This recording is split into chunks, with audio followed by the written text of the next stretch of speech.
C'è aria di cambiamento per quanto riguarda alcuni punti del regolamento del gioco del calcio. In queste ore, in questi giorni, la Gazzetta dello Sport in particolare ha riassunto 7 possibili cambiamenti che l'IFAB, l'International Football Association Board, ovvero l'unico ente, diciamo, che ha il potere di intervenire e modificare il regolamento, starebbe valutando di applicare all'interno del gioco del calcio da qui ai prossimi anni, per cercare di limare alcune situazioni, rendere il gioco sempre più fluido, favorire sempre di più l'intersezione fra la componente umana e la tecnologia e, perché no, renderlo anche un pochino più spettacolare. In questo contenuto allora andiamo a vedere nel dettaglio questi 7 possibili cambiamenti, ce ne sono veramente di ogni tipo. Vi darò un breve commento con la mia opinione e poi chiaramente aspetterò anche la vostra nei commenti, e in chiusura voglio darvi anche 3 ulteriori possibili cambiamenti che sono idee completamente personali, non sono, diciamo, allo studio dell'IFAB, ma che vi butto lì, e anche qui per stimolare la discussione fra di noi. Ben ritrovati allora, amiche e amici passioni interisti, subito un click sul tasto mi piace, sul tasto iscriviti per questo contenuto un po' particolare, un po' diverso dal solito, però ci sta per poter staccare un attimino anche sul tema Inter che trattiamo e continueremo a trattare ogni giorno. E cominciamo subito. Allora vi mostro in sovraimpressione, per chi ci segue da YouTube, proprio la grafica con le 6/7, diciamo, possibili novità riassunte, e ovviamente per chi ci sta seguendo in podcast ve le leggo. Allora, dove va il calcio?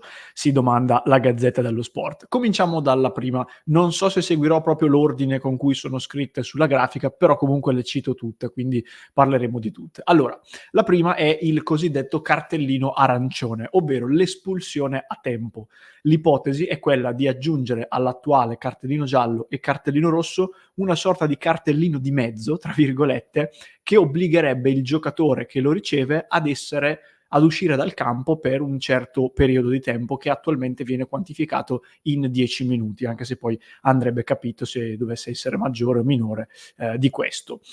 Quando andrebbe utilizzato questo cartellino? Principalmente in 2 situazioni: o in caso di eccessive proteste, che però magari non sono così gravi da causare un cartellino rosso, ma non sono nemmeno così lievi da potersi limitare ad un giallo o addirittura a nessuna sanzione, oppure per quei tipi di falli che non rispettano tutte e 4 le componenti che richiede il DOGSO, ovvero quel tipo di fallo, di situazione che genera il cartellino rosso diretto per il difendente che lo commette, ma che anche in questo caso sarebbe comunque un po' più pesante, un po' più grave rispetto al cartellino giallo. E l'esempio che viene fatto per spiegare questa casistica è quello del famoso fallo che in finale dell'Europeo Chiellini fece su Bukayo Saka, tirandogli la maglia quasi per il collo. Eravamo più o meno all'altezza di metà campo, ma al di là di questo contatto non c'era più quasi nessun difendente, quindi effettivamente Saka avrebbe avuto lo spazio per arrivare fino in porta. Allo stesso tempo la distanza era così marcata che Chiellini non venne espulso, venne solamente ammonito. Ecco, in quel caso, dal punto di vista diciamo sportivo, potrebbe essere utilizzato in un caso simile questo nuovo cartellino arancione. In questo caso pare che la sperimentazione possa già iniziare nella prossima stagione nel campionato femminile inglese, quindi è già una modifica un pochino più concreta. È un qualcosa su cui secondo me si può parlare, non è una cattiva idea. La mia unica paura, vi dico la verità, è che questo cartellino alimenti ulteriormente le polemiche di cui già in questo momento storico, ma da sempre, diciamo, siamo veramente circondati, perché poi nel calcio ha un peso ogni singola decisione, quindi mandare un giocatore fuori anche solo per 10 minuti, magari in un momento delicato della partita, nella fase finale, proprio magari negli ultimi 10 minuti, può avere un peso eccessivo. E se non si ha la certezza che il motivo per cui l'arbitro estrae questo cartellino sia effettivamente concreto, secondo me si rischia solo di alimentare ulteriori polemiche, a maggior ragione nella casistica delle eccessive proteste di cui dicevo prima, perché poi diventerebbe inevitabile che nei confronti di alcune squadre si direbbe: ecco, viene fatto per favorire quella, oppure ecco, viene fatto per sfavorire quest'altra. Questo tipo di dubbio potrebbe poi integrarsi con un altro cambiamento che vedremo fra poco. Andrebbe studiato bene. Io non dico di no a prescindere, anzi è una cosa che per certi versi mi intriga. che lo studino bene e che capiscano bene i confini, perché rischia di portare a ulteriori polemiche. Il secondo tema, sempre dal punto di vista del rapporto fra giocatori e arbitro, solo il capitano, questo è quello che si sta studiando, la possibilità di far sì che solo il capitano possa parlare con l'arbitro e possa, diciamo, protestare, tra virgolette. In teoria credo che la regola, diciamo, o perlomeno il principio che sta dietro la fascia di capitano sia già questo, cioè avere un giocatore che possa fare da portavoce delle rimostranze di una squadra nei confronti di una decisione arbitrale. Quindi anche qui si tratterebbe solamente di far rispettare un qualcosa che tecnicamente già esiste. E poi attenzione a questo punto ai capitani portieri, perché se l'azione si sviluppa nella metacampo offensiva e la squadra che vuole protestare ha il proprio portiere come capitano, cosa si fa? Gli si dà la possibilità di fare tutto il campo, arrivare lì, parlare, tornare indietro perdendo tempo, oppure proprio perché si perde tempo si va oltre e quindi in qualche modo questa squadra verrebbe leggermente sfavorita, tra virgolette, dalla situazione? Non lo so. Anche in questo caso c'è una sperimentazione che qualcuno dice potrebbe cominciare già nel prossimo mondiale per club, quindi attenzione anche a questa. Poi il rosso, cartellino rosso per il fallo di mano solo se per impedire un gol il gesto sia volontario. Cioè attualmente cosa succede? Se un fallo di mano viene commesso anche in maniera involontaria, ma quel tocco di mano impedisce un gol, il fallo viene fischiato e il giocatore viene espulso, anche se l'intervento è involontario. Il cambiamento di questa regola porterebbe invece in questo caso a dare un cartellino giallo e a dare invece il cartellino rosso solo nel caso in cui questo tipo di epilogo nasca da un gesto volontario, anche se magari istintivo, però un gesto volontario per impedire al pallone di entrare in rete. Tutto questo secondo me rientra in quella tendenza che si sta vedendo sempre di più in questi ultimi anni, anche con la famosa regola della depenalizzazione per i calci di rigore, la tendenza finalizzata ad estrarre il cartellino rosso il meno possibile in linea generale. Anche qui, secondo me, ci può stare. Alla fine un fallo di mano se è involontario, è chiaro che se mi impedisci di fare gol è giusto che venga sanzionato, però il cartellino rosso forse poi diventerebbe esagerato, anche perché comunque la punizione che la squadra difendente riceve è un calcio di rigore a sfavore, quindi è già una punizione abbastanza importante. Su questa vado molto veloce. Il portiere potrebbe rinviare, una volta presa la palla in mano, entro un tempo massimo di 6 secondi. Ora, a parte che io intanto magari farei 10 secondi, 6 sono veramente molto pochi. Anche qui, come lo fai rispettare questo tempo? È plausibile pensare che si sia fiscali e rigorosi per quello che è il contesto di oggi nel far rispettare questi secondi? La vedo molto difficile, anche perché poi ci sono situazioni e situazioni nelle quali il portiere prende la palla in mano. Un conto è ricevere un tiro dalla lunghissima distanza con la difesa schierata, un conto è un portiere che esce per esempio su un calcio d'angolo in cui esce in presa alta, cade a terra magari, quindi deve rialzarsi, ha la squadra tutta in area che deve ricomporsi. Obbligarlo a rinviare entro 10 secondi significa quasi obbligarlo a buttare via il pallone, e allora forse non ha neanche molto senso. Quindi non lo so, su questa però vado molto veloce. Entriamo nel maxi capitolo dei fuorigiochi, che riguarda più possibili cambiamenti. Allora, intanto si sta studiando un fuorigioco interamente automatico.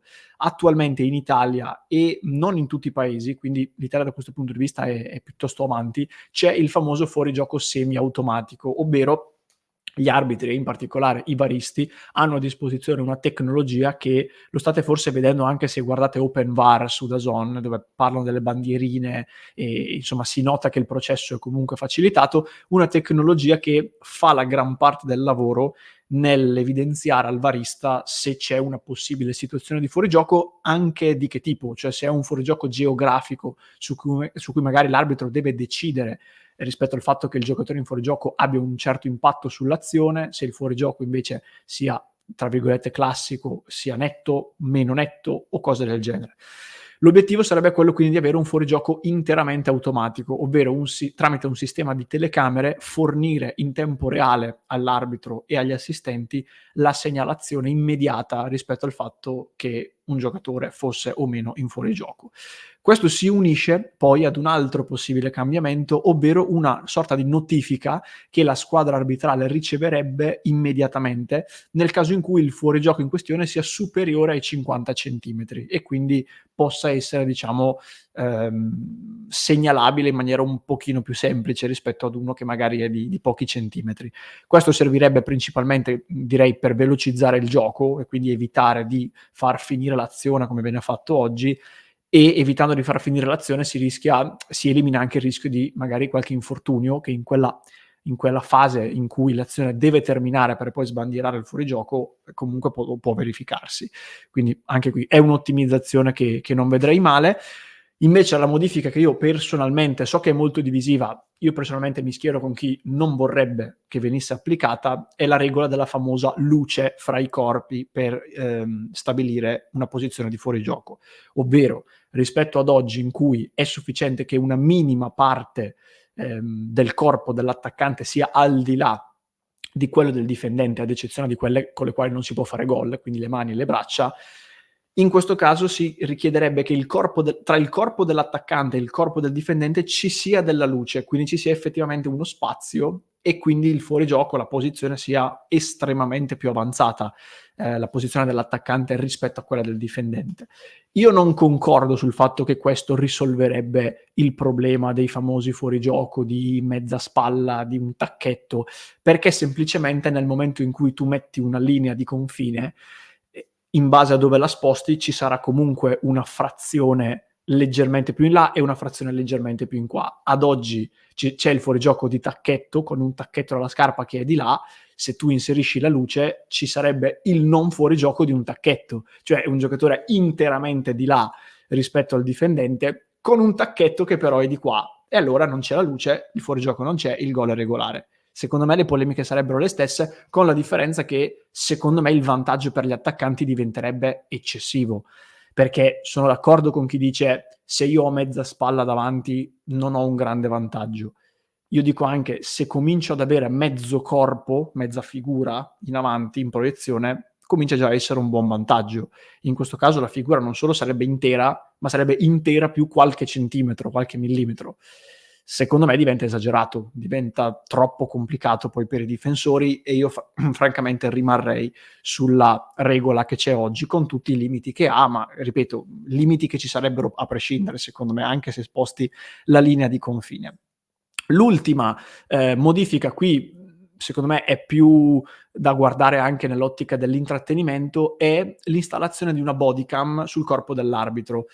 È una modifica che a me intriga molto perché da una parte potrebbe aiutare ad essere fonte di tanti nuovi contenuti di intrattenimento nel raccontare il calcio. A oggi ci manca il racconto dal punto di vista letterale dell'arbitro. Con una bodycam potresti creare, immagino le varie televisioni, coloro che creano i contenuti, qualcosa di focalizzato anche su questo, che comunque è curioso, a me non dispiacerebbe vederlo, e dal punto di vista pratico potrebbe anche essere molto utile per capire meglio cosa succede quando ci sono quei capannelli intorno all'arbitro e magari volano delle parole grosse. Con una bodycam che magari riesca a registrare anche l'audio, si riesce a capire meglio magari il labiale di un giocatore molto vicino all'arbitro, oppure lo si sente, e questo può essere molto utile anche per stabilire le eventuali penalità, le eventuali squalifiche da dover combinare. Cosa che tra l'altro, prima l'ho forse citato molto velocemente, si dovrebbe secondo me integrare col tema dell'espulsione a tempo di cui parlavamo prima.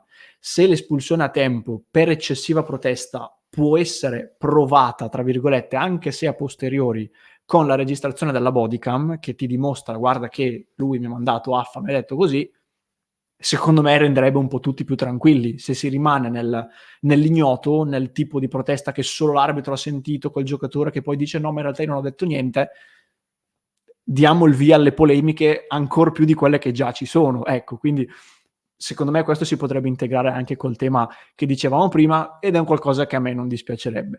Ce ne sono un paio, secondo me l'espulsione a tempo e quella della luce per il fuorigioco sono le due veramente impattanti, che cambierebbero molto quello che è oggi il gioco del calcio in maniera massiccia. Sulla prima sono un po' più possibilista personalmente, sulla seconda mi piace molto poco. Tutte le altre sono modifiche tutto sommato marginali, che non credo che sposterebbero, diciamo, eccessivamente. Son più anche facilitazioni, se vogliamo, per gli arbitri. Chiudo con le mie 3 proposte personali che vi butto lì. Sono cose che ogni tanto mi trovo a pensare guardando veramente tante partite. Allora, la prima è quella più impattante di tutte, è quella che in tanti, intanto torno anche a schermo intero, eccomi, è quella che in tanti ciclicamente ribadiscono: il tempo effettivo. È vero che modificheresti in maniera estremamente massiccia il modo con cui si è inteso il calcio fin dalla sua nascita. Secondo me si potrebbe cominciare a ragionare sul fatto di, creare il tempo effettivo anche nel calcio, come per esempio c'è nel basket e in altri sport, che renderebbe secondo me tante situazioni un pochino più gestibili e anche le partite un pochino più, ehm, perlomeno le allontanerebbe da quelle situazioni di estreme perdite di tempo che innervosiscono la squadra che magari vuole rimontare, innervosiscono noi che le guardiamo, eccetera, eccetera. Ripeto, so che è molto impattante, so che ci vorrebbe poi una sperimentazione precisa, non è facile. Io però comincerei seriamente a ragionarci. Ecco, questa è la mia lettura. Una cosa che ho letto anche in giro sui social, ve la riporto, son curioso di sapere la vostra: il fatto di obbligare, tra virgolette, un giocatore che si è fatto male e che ha ricevuto, la medicazione in campo dai medici, a rimanere fuori dal campo per un quantitativo di minuti da stabilire, che possono essere 5 per esempio, non penso, di più. La logica qual è? Se tu ti sei fatto male in maniera seria e hai bisogno del medico, star fuori 5 minuti, magari i primi 2 sei ancora lì che stai finendo di farti medicare, stai provando, magari se hai preso un colpo a una gamba, stai testando la stabilità del ginocchio, quello che è, 2 minuti su 5 già ti passano così, gli altri 3 poi te li prendi. Se invece tu hai fatto finta ed eri al minuto 85 per perdere tempo, hai addirittura fatto arrivare in campo i medici quando in realtà non avevi bisogno, ti prendi il rischio di rimanere fuori 5 minuti e quindi lasciare la tua squadra magari con un uomo in meno. Può essere un'ipotesi. Diciamo che il contrasto verso le simulazioni e il gioco scorretto è una cosa che mi sta molto a cuore, quindi anche su questa ci ragionerei. Poi sono sicuro che avrebbe anche altre conseguenze magari non positive, però ci si può ragionare. L'ultima che vi dico e che secondo me, io su questa sono abbastanza convinto, mi piacerebbe molto, ehm, è un'altra cosa che si va ad inserire fra 2 estremi e quindi può creare anche qui degli equivoci. Però io mi domando: ci sono molto spesso dei calci di rigore che vengono assegnati o per delle infrazioni veramente minime o in, punti geografici dell'area nei quali l'attaccante non è a tutti gli effetti estremamente pericoloso per la difesa avversaria. L'esempio che mi viene in mente, sto sull'attualità, il rigore che ci viene dato a noi nel derby contro il Milan, con quel contatto Lautaro Martinez, Theo Hernandez, sei in area, non è una situazione nella quale il Milan era a serio pericolo di subire gol in quel momento lì. Un altro che mi viene in mente, il famoso fallo di rigore in Inter-Juve di 2 anni fa, Dumfries-Alexandro, detto che secondo me quello forse non è nemmeno fallo, però facciam finta che lo sia, è una situazione molto borderline in cui ne nasce un calcio di rigore per la sfortuna che il contatto si trovava esattamente sulla linea. Oppure, non lo so, un attaccante girato spalle alla porta sul vertice dell'area, cerca di passarla indietro ad un compagno che è fuori area, il difensore che è lì vicino la tocca involontariamente con la mano, che però è in una posizione punibile, calcio di rigore. Secondo me il rapporto fra il tipo di pericolo che la situazione che ha generato il rigore e la punizione che ne deriva, ovvero il rigore, il tipo di rapporto fra queste 2 è sproporzionato. E allora un conto è un fallo, con l'uomo che sta praticamente arrivando in porta e viene travolto, poteva fare gol, calcio di rigore, diciamo evidente. Nel caso in cui la situazione sia un pochino meno pericolosa, un pochino verso il confine dell'area e così via, secondo me si potrebbe ragionare sulla punizione a 2. Non è che non puoi dare il fallo se il fallo c'è o se il tocco di mano è effettivamente punibile, però un calcio di rigore in certe situazioni diventa forse eccessivo. E allora ragioniamo sulla punizione a 2, una sorta di via di mezzo. È comunque una situazione potenzialmente pericolosa perché comunque la squadra attaccante ha una chance interessante, però non è così grave come un calcio di rigore che talvolta nasce veramente dal nulla. Non so se mi sono spiegato, è un tipo di dinamica che di fatto si nota solo nel caso in cui il portiere prende in mano il pallone quando non avrebbe potuto, e allora ne nasce una punizione a 2. Visto che esiste questa ipotesi, non so, magari proviamo a sfruttarla così e a eliminare qualche rigore che, per quanto a stretti termini di regolamento sia corretto, dal punto di vista dello spirito del gioco e del buon senso, secondo me a volte appare veramente esagerato nella sproporzione che vi dicevo. Spero di essermi spiegato. Detto tutto questo, vi aspetto nei commenti, sono curioso di sapere la vostra, sia su queste ultime mie proposte che su quelle che l'IFAB sta veramente ragionando, che sono poi il vero contenuto che abbiamo trattato oggi. Vi ricordo ancora una volta un click sul tasto mi piace, sul tasto iscriviti. Se volete poi continuare a parlare di questo e di tantissimi altri temi, vi aspettiamo anche nel club di Passione Inter, anche per sostenere chiaramente il nostro progetto www.passioneinter.club. Mi raccomando, vi aspettiamo. Infine, come sempre, per chi mi segue in podcast lo trova in descrizione, se invece mi segui su YouTube ti lascio qui alla mia destra un altro contenuto da recuperare.